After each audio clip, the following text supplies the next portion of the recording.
السلام علیکم ورحمۃ اللہ وبرکاتہ۔ ناظرین، آج ہم آپ کے لیے ایک نیا واقعہ لے کر حاضر ہوئے ہیں جو کہ بہت ہی خوبصورت واقعہ ہے۔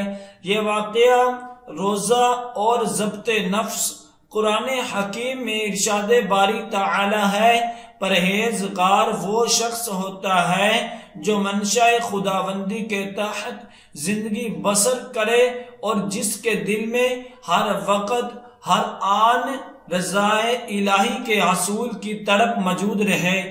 دنیا میں کوئی قوم ایسی نہیں ہے جس میں روزہ رکھنے کا حکم موجود نہ ہو۔ آدم علیہ السلام سے لے کر ابن مریم علیہ السلام تک پہلی امتوں میں بھی کسی نہ کسی شکل میں روزہ پایا جاتا تھا۔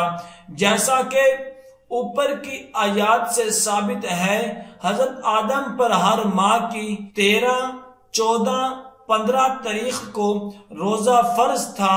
حضرت نوح ہمیشہ روزہ رکھا کرتے تھے۔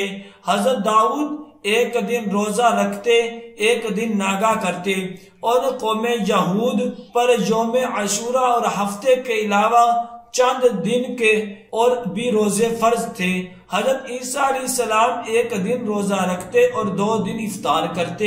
قوم انصاری پر رمضان شریف کے روزے فرض تھے، مگر جب ان کو سخت گرمی اور سخت سردی کے روزے دشوار معلوم ہوئے تو یہ فیصلہ کیا کہ موسم بہار کی میں بجائے 30 کے 50 روزے رکھا کریں گے۔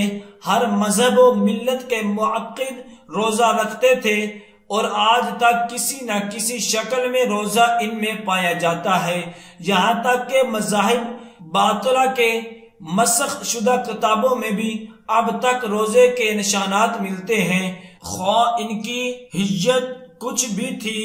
پہلی امتوں میں روزہ ایک بوجھ سمجھا جاتا تھا، لیکن اسلام نے اس کی اصلاح کرتے ہوئے کہا کہ روزہ تمہیں تکلیف میں ڈالنے کے لیے فرض نہیں کیا گیا، بلکہ تمہاری آسانی کو پیش نظر رکھتے ہوئے محض چند دنوں کے لیے فرض کیا گیا ہے۔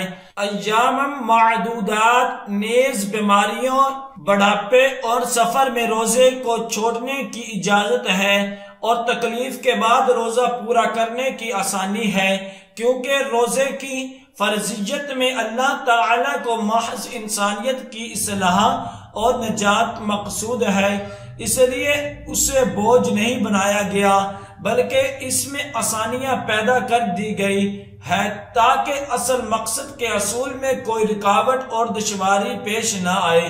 معاشرے میں قدم قدم پر برائیوں کے کانٹے بچھے ہوئے ہیں، جن سے دامن اخلاق و کردار تار تار ہوتا ہے۔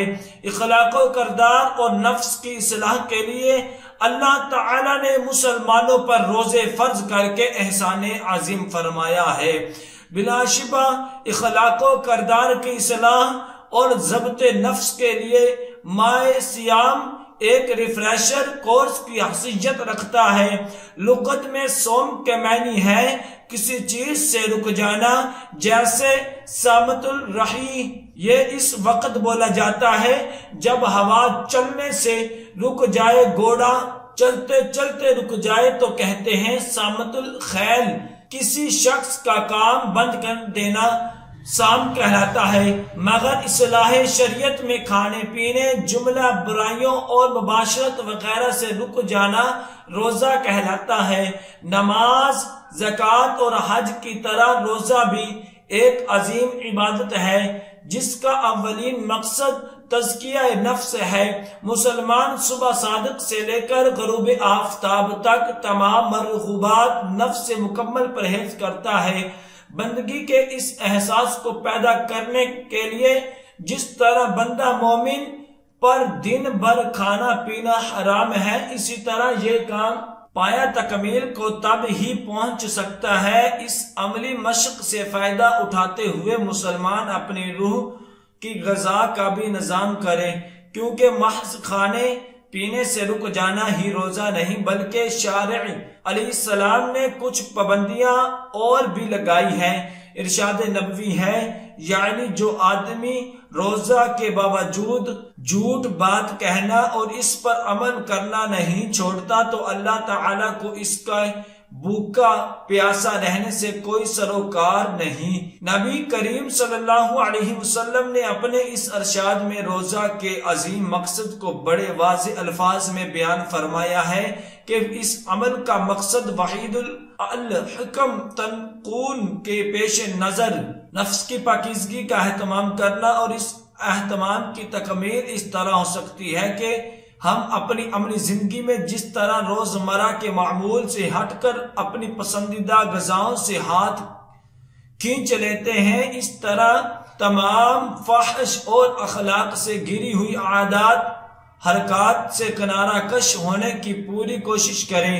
روزہ نفسانی خواہشات اور بہمت کو مغلوب کرنے، نفیس امارہ کو نفس لوامہ اور مطمئنہ میں تبدیل کرنے اور عبد کو مقام عبدیت اور معرفت خداوندی تک رسائی حاصل کرنے میں نہایت اہم کردار ادا کرتا ہے۔ یہ وہ عبادت ہے جس سے بڑھ کر انسان کو مقام انسانیت تک پہنچانے اور بے حساب اجر دلوانے میں کوئی عبادت مقابلہ نہیں کر سکتی۔ اس عبادت سے انسان کے گناہوں جڑتے ہیں، جس طرح خزاں کے موسم میں آندھی کے روز سے خشک پتے اور عید کے روز انسان روزہ دار یوں نکھر جاتا ہے جس طرح بارش کی بوچھ ہاڑ سے سبزہ۔ دعا ہے کہ اللہ تبارک و تعالی ہم سب کو ان کلمات پر عمل کرنے کی توفیق عطا فرمائے۔ صدق اللہ العظیم۔